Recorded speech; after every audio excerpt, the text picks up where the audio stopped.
You got to be aware of your surroundings. Absolutely, absolutely. It could be somebody literally. Remember the story about the lady that might have been Kansas City, and this lady was living in the basement for years. But it's all around. And I know in D.C., they snatching bodies left and right in D.C. Well, that's really what raised the flag of awareness, the social media, because this has really been suppressed by traditional media. But when the scenario occurred in D.C., there was... You mean the multiple young ladies, young black girls being snatched? Well, there was really one post that went viral. But unfortunately, the Washington Metro Police Department tried to counter that by saying that there was a new commission that changed the way they reported the missing. It used to be they only reported those that were associated with some sense of foul play, where they assumed the person had been abducted. But then they started reporting all missing persons. So what they said, that misconstrued the numbers to the public, because it really was trending at the norm.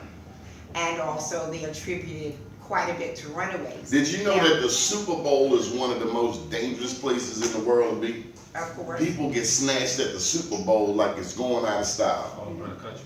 All around the country. But especially around where the game is. Did you know that? Yes. A lot of people don't know that. A lot of people don't know that. That's that everybody's most occupied on that day. And they get away with everything. But who's doing it? That's the question. Somebody doing it, and you gotta speak up if you can. I can answer that through my research. It's usually organized crime, gangs, local gangs, and organized crime. I think of the mob. The local gangs. That's exactly it. Right, because local gangs. Well, the mafia and the gangs are two different concepts. I said and. Oh, okay. And pimps, of course. But this is a organized. This is not just traditional prostitution. This is where, at times, girls, and this is all over the country, by the way. This is in '83. Yes, but primarily girls. It's minimally boys. It's primarily young African. Well, we're talking about the United States because it's all across the country. It's international, but primarily African American girls.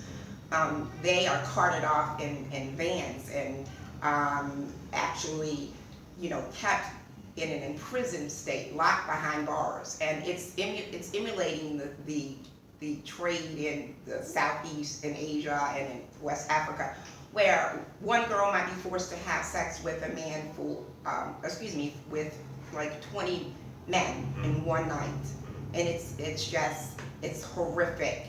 It's like a patch of our society has broken off from the moral fabric, and it's wrapped its No, you neck. just got some people that's been drug balls all their damn life. But you know what? Karma is real. Just like the drug dealers I know who now suffering with children who are addicts. Yeah. Karma is real. Might not catch you now, sooner or later. Will go round, come round. What else you learned?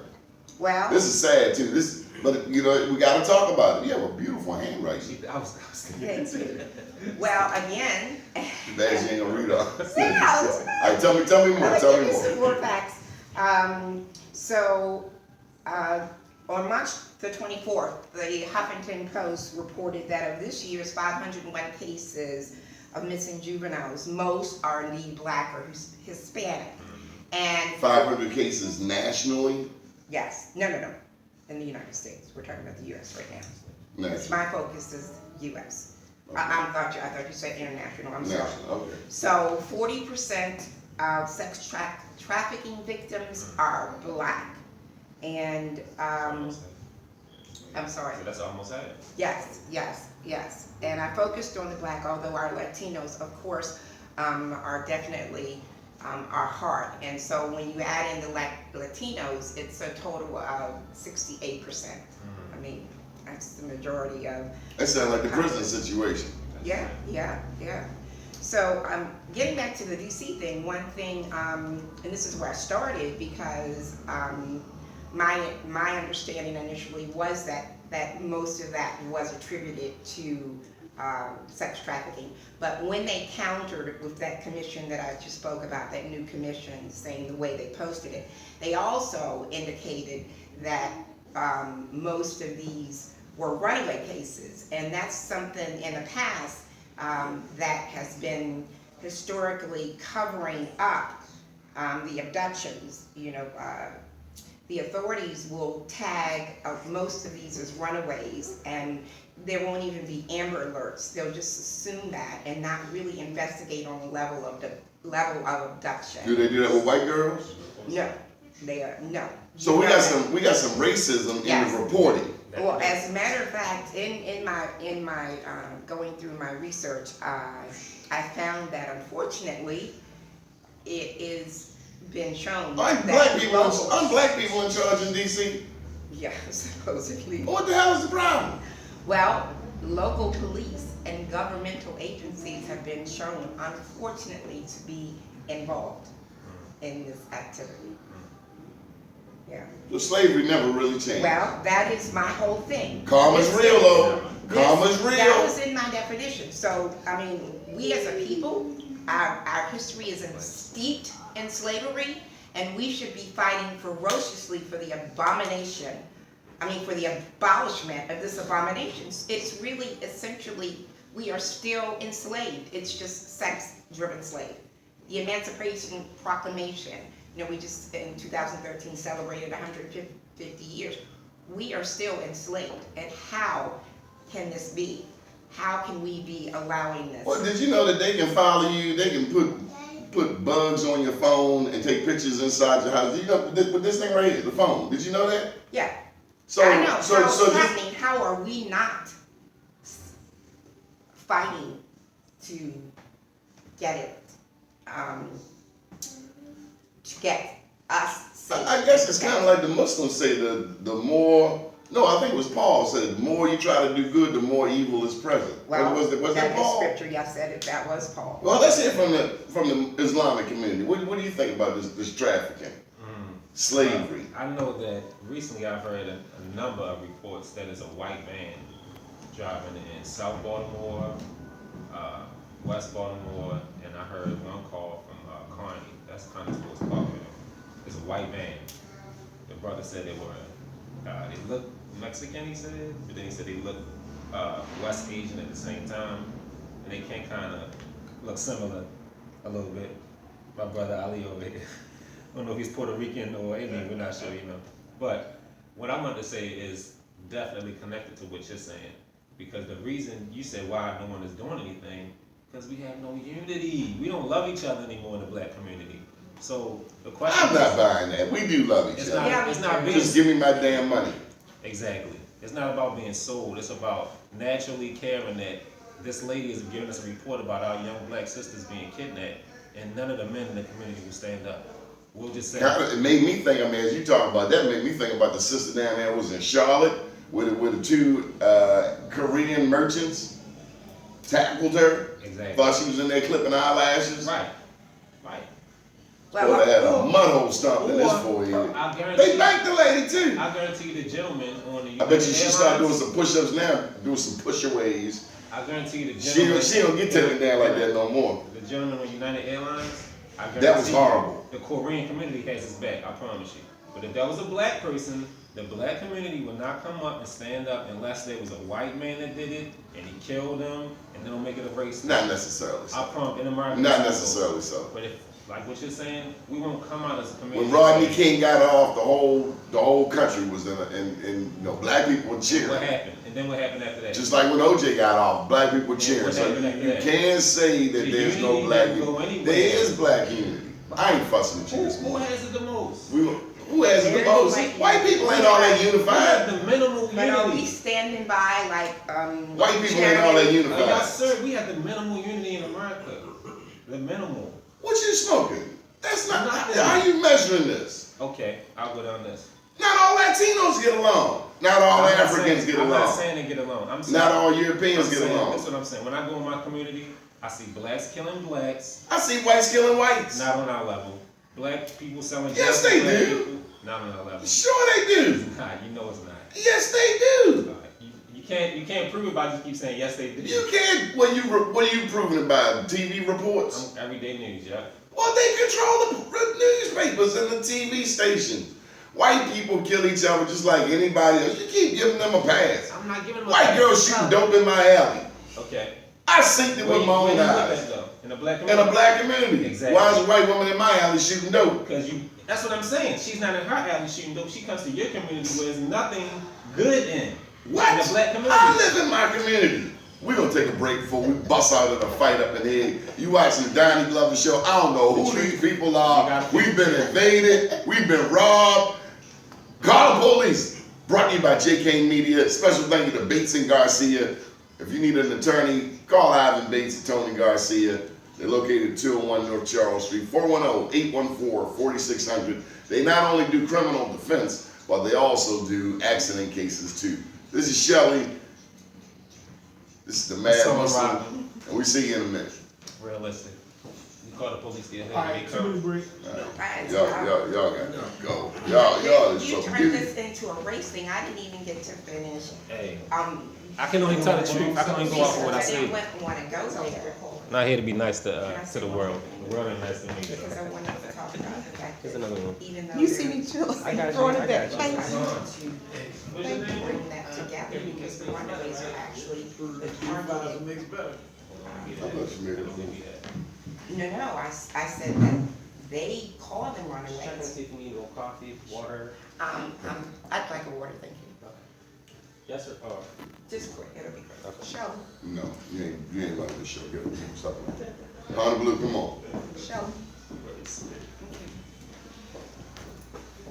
We'll do something. All right. I ain't scared of Shelly. No, I'm 2, 1. You got it. I'm old, man. You got it, Doni. Welcome back to the Donnie Glover Show, produced by JK Media. Hey, JK, how can people get in touch with you? JKMediaOnline.com. Bam! Simple. Greatest producer in the world. And we have to thank Hassan Giordano for introducing us to Mr. J. Kane and his skills. You stole the man. Introduce him. Talented brother, though. I was being polite. And then we got over here Mr. William Honolulu. How you doing, Mr. Honolulu? sir. Doing well. Okay, all right. How you doing? Congratulations. You're running for, Clerk of Circuit Court for Baltimore City. okay, and what do you think? Think about what? Campaigning. You usually are writing about campaigns and Right. Well, it's different than being a first-time candidate. I'm used to running other people's campaigns and being behind the candidate. So that's definitely a different transition. Trying to stay out of the campaign and let the campaign operatives do what they do is probably the biggest test. And then, of course, talking to I love campaigning. That's my passion. I love what I do. The only problem I How long have you have been is asking doing and begging for money. That's something a candidate has to do each and every day. So when we get off, you can write a $6,000 check. That's the max. I know you want to give more, but that's the Maryland limit. you talking to me? I thought you were talking about Gary Brown because he the one been in the news for $6,000 3 times. Whatever happened with that? I know you ain't gonna. That's not even fair because you the candidate. But I still want to know, like, if somebody got charged with pulling up 18 grand and 6 grand, put 6 grand in various people's campaign accounts, who gave them the money, and then who else gonna get locked up? Well, my question when that arose is, this happens over and over again in campaigns. For a brother like that to get charged with something that others have been doing since the beginning of time. I mean, you have unions, you have big corporations who typically do this. If they back a candidate, they get their family, their relatives, their other people to give money. And then usually on the back end, they ended up giving money back. Even with big, I'm not going to say their name, but bigger corporations known in this city have told their employees to back a certain candidate, put a certain amount of money in, and then on the back end, they give them year-end bonuses to supply for that type of money. So this is just, to me, it's a low-end way of targeting a particular. But they clipped him the day before he was sworn in as the delegate for the 40th, and then, out of the blue, Nick Mosby becomes his replacement. Which makes me wonder, was this planned? Did Kathy Pugh throw Gary Brown under the bus in order for the open side? I mean, because when Nick Mosby got out the mayor's race, he did say he put his support behind Catherine Pugh. And the riots started in both of their districts. They live in the same district. That's where Freddie Gray started. Well, Baltimore is a very big city. It ain't that big. Penn office right down the street. Right. But, you know, at the end of the day, And then they know all the round was gonna politics is kick off. local, right? I wasn't at the table when any of those conversations happened. Only thing I'm But then focused they on right now. walk by like nothing happened. Right. And then CNN come to our neighborhood and Geraldo Rivera making all kinds of, you know, doing what he do. But, you know. And then the president, what's his name? Is Obama. Obama called black people in Baltimore thugs. He called us thugs. He called us thugs. That sound like I'm unity proud to of me. Now time out. When them white kids are out there rioting at a hockey game, where was it? Berkeley? Did anybody see this incident recently? Yeah, they was flipping cars over, setting them on fire and stuff. White kids out Berkeley, they were fighting amongst each other, right? But what you call that? A skirmish? I call it unity because who got arrested? Nobody. Nobody. Well, I'm more mad at our community. You talk about the national media and exploiting Freddie Gray, but I think there's a lot of so-called leaders here in Baltimore that exploited Freddie Gray even before Freddie Gray happened. And our communities are still in the same conditions. The courthouses, unfortunately, that I work in and so many other employees work in are still in those same dilapidated conditions. And it's a problem when you have your leadership who's not standing up to change these things. There was a Facebook post the other day about, you know, the streets on North Avenue and how the conditions they are, but it would never happen in Roland Park and Canton. Nope. But guess what? It's not just about the people in Roland Park and Canton not having, it's the political leadership of Roland Park and Canton that would not allow that to happen. But yet we give our elected officials a pass because they're cool. I don't even know who was out. How do I call them ours? Because if you care about the community, then you would do something. If you've been in office, okay, I'm getting off. Nat Oaks, what in the hell was he thinking? $15,300. $5,000? $10,000? Well, he still has to have his day in court, so he's innocent until proven guilty. But this is the second time around. Yes, the first time he paid his dues. You know, and I can't. Should the voters of the 41st have given him a second chance if he proves to be guilty this time? Well, because that means 30 years. 30 years. What has he done? Well, I'm sure he's done enough. No, what has he done? You are the premier black journalist. Right. What did he lead in the House of Delegates? I was the premier. I'm a candidate for office now, so it's a whole different shift in paradigm right there, brother. I'm going to keep it real. I'm not going to sugarcoat anything just because I'm a candidate. But in the same sense, I see both ends of the stick. I've known that for years. And what has he led? I just want to know. What has he led? Well, I can tell you one thing that I have to give credit where credit is due. The current legislation that passed through the Maryland General Assembly that gave millions more dollars to Baltimore City students to ride the MTA free for the next 3 years came from Nat Oaks in his bill. I got to give him credit where that's due because the leadership here in the city of Baltimore failed to have the foresight to give these young people who are getting off of school, got to go to work, got to go other places, to put the money in the local budget in order for them to ride it. So I definitely got to give the senator his due for that. What up? He did some marijuana legislation to get people out of trouble if they got caught with a joint or bag of weed. That was a plus for Nat Oaks. Well, look, you have good and bad in probably every legislator, right? It just depended on the. Oh hell no! You know, look when I look at North and Patterson Park. You know, when I look at that intersection, it is the same. It looks the same way it did 50 years ago. When I look at parts of Edmondson Avenue, yeah, that's the 41st, right? Edmondson Avenue. Parts of it. Uplands. Mostly the 40th. Depends on what part of Edmondson you're in, but yeah, 40 or 41st. Does any of the 41st get up there to like Pimlico, Park Heights? Yes. Yeah. It's split. Look like a damn bomb went off of Park Heights. But here's the hit, Donnie. If you it's not his continuously fault. put these, if you continue, to me it's the voters. Because if you can keep putting the same old people in the office and you expect different results, it's the definition of insanity. It's time that we gotta wake up at some point to say, you know what, enough is enough. Let's start holding these people accountable. PG County, Will Campos, Michael Vaughn, 2 delegates. It's not like Baltimore is alone. We got black Campos was an elected snitch. They put him in there purposely. The feds put him in there Absolutely. to walk around Annapolis with a wire on. Yeah. 1 year later, he resigns, and he's still being Are you indicted. wearing a wire other than this? Nah, not me. What do you think of that? I mean, is it disheartening? And you still want to go into this game? I tell young people all the time, the politics is worse than the drug game because it controls the drug game.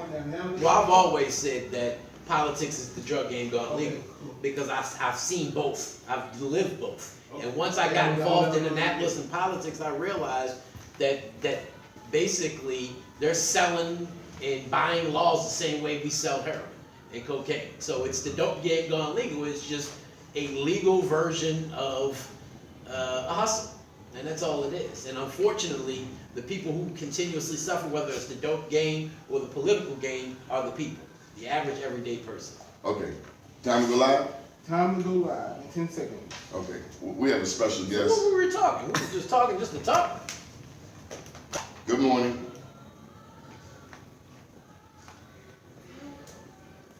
Hello, Ms. Dixon. All right, here's Doni, okay? Go ahead. Top of the morning to you. Good morning.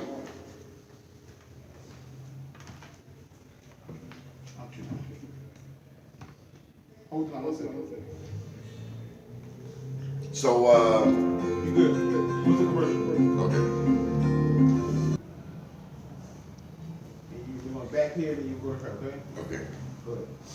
I'd like to welcome you back to the Donnie Glover Show, produced by J. Cannon Media. Special thank you to Bates and Garcia, 410-814-4600. They don't just do criminal defense, they also do accident cases too. Bates and Garcia, 201 North Charles Street. Welcome back to the show. We have a guest with us now, Joe. Just say hello. Good morning. Good morning. How you doing? I'm doing well. How about you? Good, good. We're being joined by Sheila Dixon. You know the lady. We have Hassan Giordano in the studio. I missed that. We have Hassan Giordano in the studio with us. So welcome to the show. Okay. Can you tell us? We're watching the news. I'm just trying to understand this consent decree. I don't trust anything I see in the local news. I just don't. Call me paranoid, but I've seen how they get down. What is actually happening, and who in the heck knows what's going on? Because I don't know what to believe, Madam Mayor. Well, John, the consent decree came as a result of what happened with the incident with Freddie Gray and the officers. And the request originally came from the President's City Council, Bernard Jack Young, to have the Federal Justice Department come in to really come in and assess what's going on in the police department. And based on a whole host of factors, some historically, some,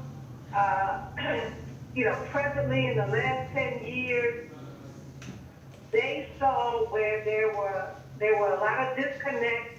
There was not a lot of supervision of police officers. There was a lot of stop and frisk incidents that had happened in the past, a lot of incidents that had happened to individuals that kind of like went, undercover or was blocked because of the whole blue code.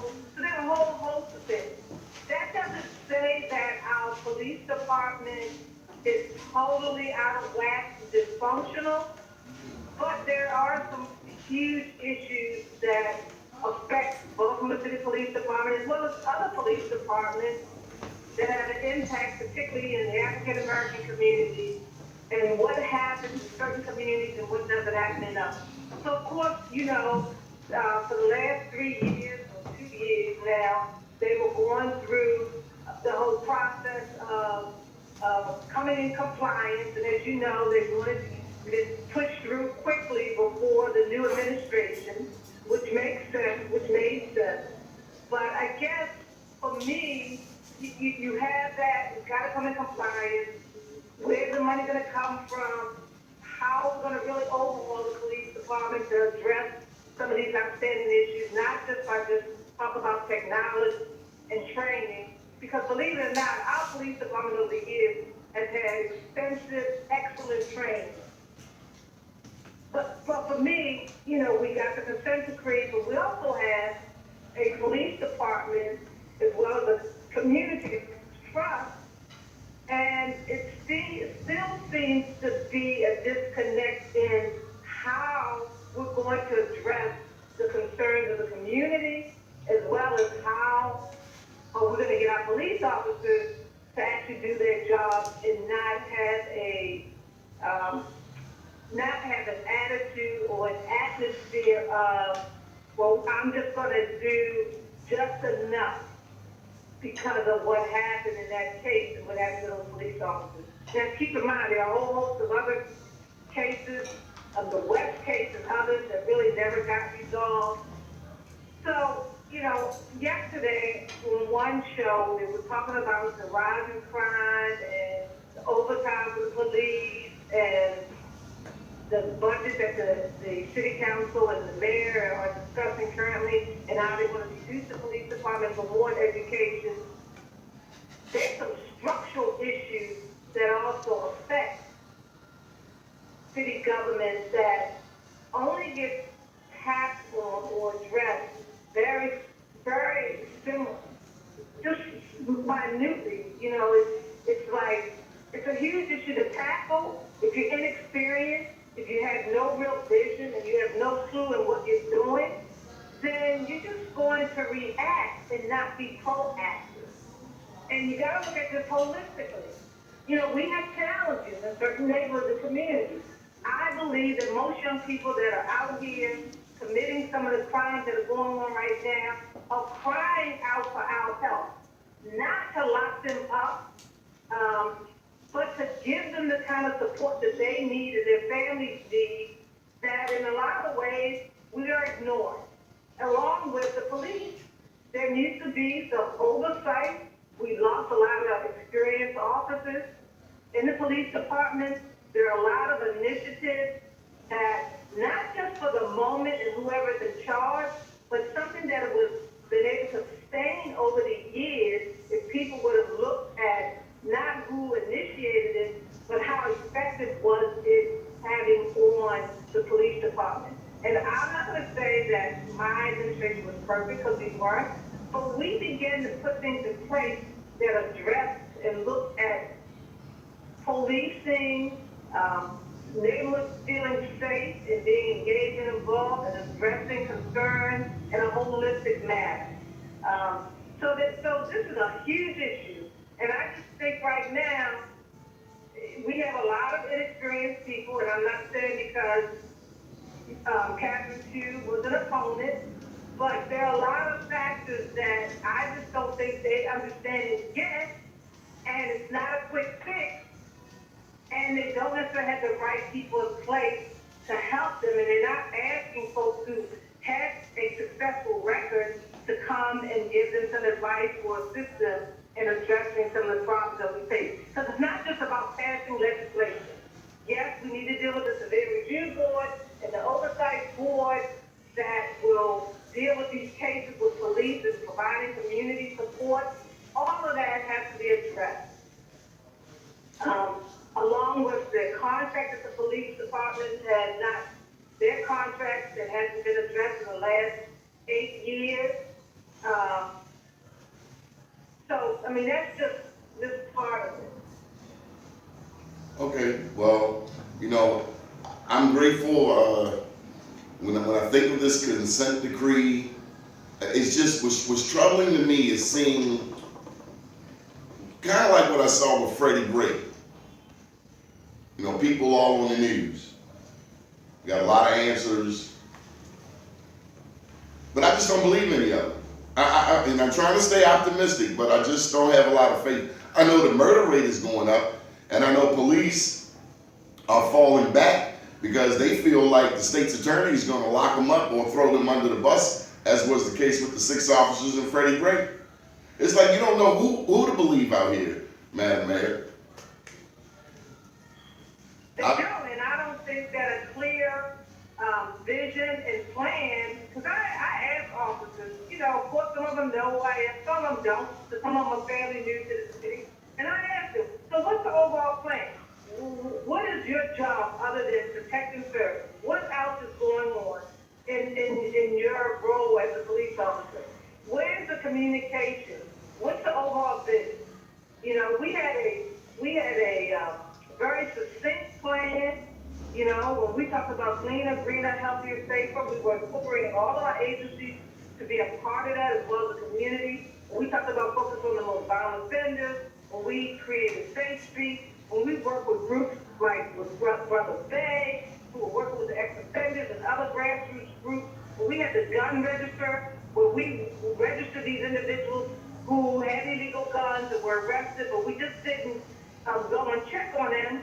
We went and visited to say, okay, so what can we do to help you to do something else? Is there a training program you need to go into? Is it a job that you need?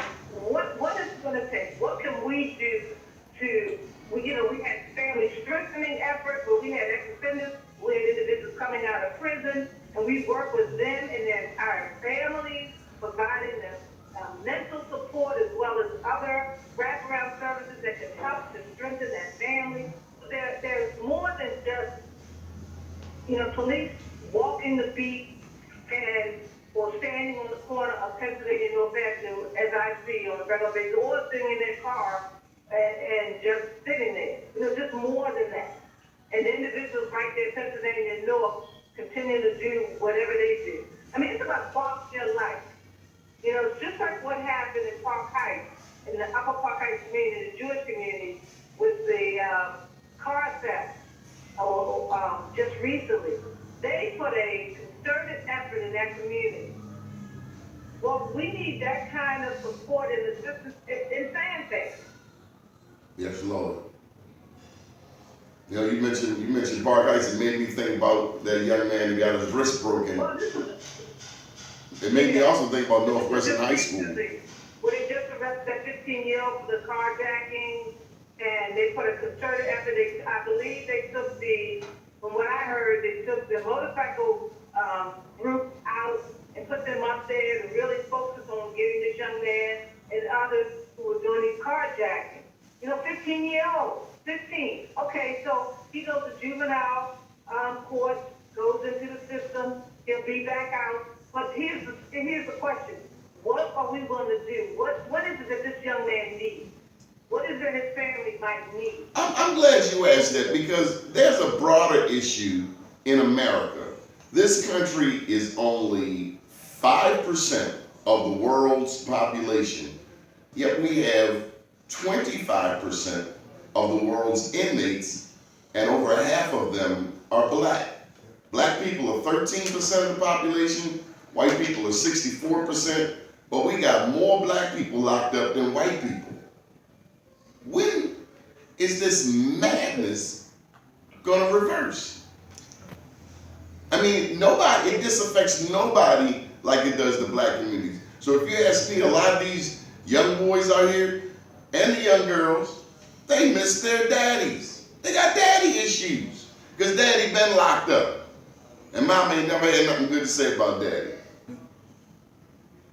Well, that could be the case in some cases, but because their father are locked up, or mothers or drug addictions are involved or whatever, that still doesn't mean that that we are responsible for helping that young person not create that same cycle. We've got to break the cycle.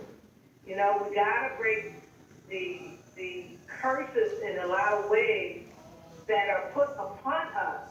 And we've got to figure out a way to talk with these young folks, to interact with them about these cycles and these curses so that we can break them. We just recently had a young man at my church under the new leadership of Patrick Claiborne, who was a part of the gang. And he came down the aisle and gave his life to Christ.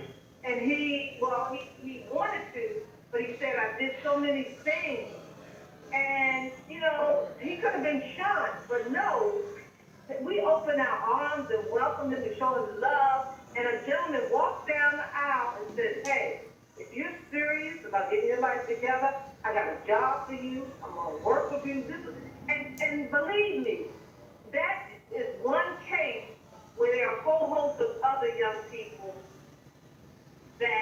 looking for that kind of love and support. A lot of times it doesn't have to come from your family. You can't, it might be from a mentor or an individual that you just stop on the street. That's why wherever I am, if I see a young person, I speak, I ask them, what's happening, what's going on, what are their dreams, what would they like to do in life, and that's just a conversation that I might have with someone that could ultimately affect their lives. And can you believe what we can do? I'm driving my Pennsylvania Avenue right now, Pennsylvania Avenue coming down, and it's the same folks out here every day. Now, I don't know where that bus is that the mayor will expect out here with the jobs, but in the meantime, get yourself out here with your folks and walk around and talk to these people. Talk to these brothers. I know. Well, we've been Right joined. on the other side of the corner, we got a construction project going on. And none of those guys over there, I don't know if the waterway foot or whatever the project is, and none of them look like these folks that are on this corner. You're right. We are being joined by Sheila Dixon, and I'm not going to ask you anything else, but I did hear that there's a seat up in the 41st district open, and anyway, but a senator spot. You're not gonna ask anything else? No, I'm not going to ask you anything. Don't ask me nothing else. I mean, I'll talk to you about it. Right now, there's some challenges in the 41st, and, I don't wish anything bad on anyone. Okay. So, we gotta, take one day at a time, and I know that, I lived in the 41st, I represented the folks, because of course, I've been citywide for so long, that, it might be a possibility. We'll see what happens. I just went through, a serious battle running for mayor. That was like, I'm still trying to get my composure together. Me too. I'm mad.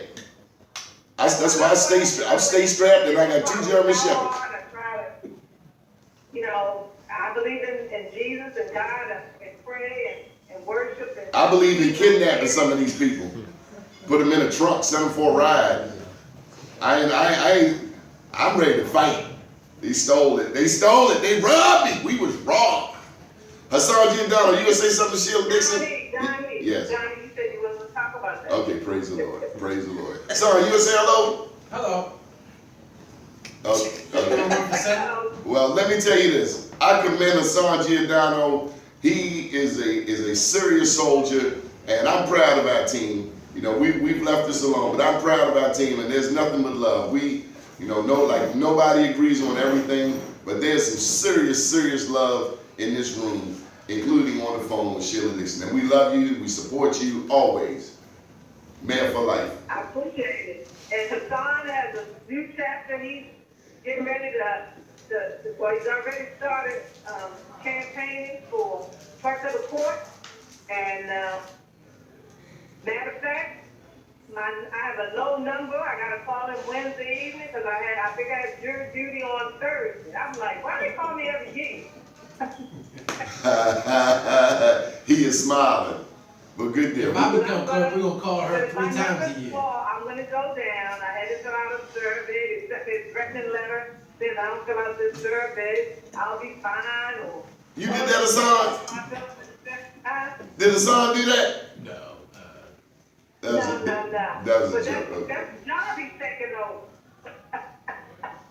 Well, it's nothing but love, and let me tell you, I remember both of you. I mean, just nothing but love. And so, anyway, we thank you for joining us. This segment has been brought to you by J. Kane Media. Joseph Kane is our engineer, and again, thank you, Madam Mayor Sheila Dixon, for joining us today. Thank you. Good talking to you both. Okay.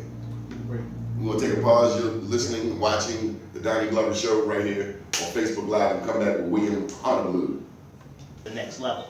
Now that night, we have a wonderful opportunity for individuals to come out and to celebrate the work that has been done in the community, not just by the Urban League, but also by a lot of other people who have really changed the game in our community. It's our Equal Opportunity Day Gala. All of this stuff will be held at the Hilton downtown. And it's a really good opportunity. It's part of our annual fundraiser, our largest fundraiser of the year at the Baltimore Urban League, but it's also an opportunity to celebrate people who have done amazing things. For the gala, we have Valerie Jarrett coming to be our keynote speaker. What? Valerie Jarrett, keynote speaker. That's awesome. Yeah. Who is she? Valerie Yes, Jarrett give us was. some information about Valerie Jarrett. Valerie Jarrett Some may was. not know her. Okay, that's a great point. She was an advisor to the Obama administration and was really impactful in kind of their engagement and a lot of stuff that they did to empower the community. So this is going to be a really great That is opportunity. great. And so, how is this gonna trickle down to get to our youth, for example, who really need employment? We're still dealing with, the issue of, especially our young blacks. Mhm. So one of the things that the Urban League has done, when the Baltimore Urban League was founded in 1924, and since that time we've been doing a really great job of doing workforce development is kind of the key term nowadays. But we've been helping people get jobs for almost a century. But what we realized in the last 5 or 6 years is that it doesn't matter how much we train people if there are no jobs waiting for them at the end of the day.